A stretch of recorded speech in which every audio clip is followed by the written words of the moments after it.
இனிப்பு எடுத்து கொடுக்க கொஞ்சோன்னு உப்பு போட்டுக்கிடுவோம். உளுந்து வேகட்டும். கொஞ்சம் பச்சரிசி மாவு போட்டால் போதும். சர்க்கரை வெல்லம் காய்ச்சி வச்சுருக்கேன். நம்மளுக்கு தேவையான இனிப்பை சேர்த்துக்கிடலாம். போட்டு குடிக்கிறவங்களும் உப்பு போட்டு குடிக்கலாம். சுகர் தேவைப்படுறவங்க சுகர் சேர்த்துக்கிடலாம். இது நல்லா கொதி வரட்டும். ஆயிடுச்சு, இறக்கிக்கிடுவோம். காய்ச்சிட்டு இந்த மாதிரி பொடி செஞ்சு நம்ம வச்சுக்கிட்டோம்னா தேவைப்படும் போது ஒரு ஸ்பூனை போட்டு நம்ம உப்பா வேணுமா சுகராக வேணுமா நம்ம காய்ச்சி குடிச்சிக்கிடலாம். பூ வச்சுருக்கேன், தேங்காய் பால் வச்சுருக்கேன். தேங்காய் பூ போட்டு சாப்பிட்றவங்க தேங்காய் போட்டு சாப்பிட்லாம். அதை மென்று சாப்பிட்றதுக்கு சங்கடப்படுறவங்க இந்த பாருங்கள், இதில் தனி தேங்காய் பால் ஒரு இது எடுத்து வச்சுருக்கேன். இங்கே பாருங்கள், இதை சேர்த்துக்கிடலாம்.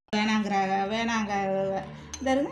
இந்த மாதிரி ஊற்றிக்கிட்டு தேங்காய் இந்த தேங்காய் பாலை ஊற்றி எடுத்துக்கிடலாம். தேங்காய் பூ வேணுங்கிறவங்க இப்படி போட்டு குடித்தா இடுப்புக்கு பிள்ளைங்க, உடம்புக்கு சத்து, சளிக்கு ரொம்ப நாளாக நெஞ்சு சளிக்கெல்லாம் நல்லது. இந்த மாதிரி